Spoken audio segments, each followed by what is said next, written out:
महाराष्ट्राचे लाडके मुख्यमंत्री देवेंद्रजी फडणवीस साहेब, त्याचप्रमाणे प्रदेश अध्यक्ष रवींद्र चव्हाण साहेब, पालकमंत्री बावनकुळे साहेब यांचं मी मनापासून आभार व्यक्त करतो की त्यांनी मला तिसऱ्यांदा सलग उमेदवारी दिली आहे।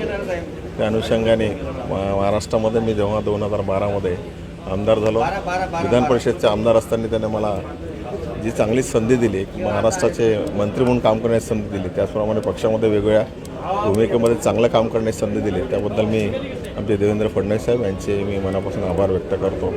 आणि सर्व भारतीय जनता पार्टीचे आमचे कार्यकारी पदाधिकारी जे आहेत मोठ्या संख्येने माझ्यासोबत असतात, त्यानुसार ती माझी स्ट्रेंथ आहे, त्यानुसार आम्ही काम करतो आहे। माझा स्वभाव पाहता मला तेव्हासुद्धा काँग्रेसच्या आणि इतर पक्षांच्या लोकांनी मदत केली आहे आणि मी साधारणतः 2012पासून सगळ्यांच्या टचमध्ये राहतो, सगळ्यांशी भेटत राहतो। त्या अनुषंगाने मला पूर्ण विश्वास आहे की यावेळीसुद्धा मला चांगली मतं मिळतील आणि चांगला मला मताधिक्य मिळून मी चांगला विजय होणार। सत्यासाठी आमची धडपड।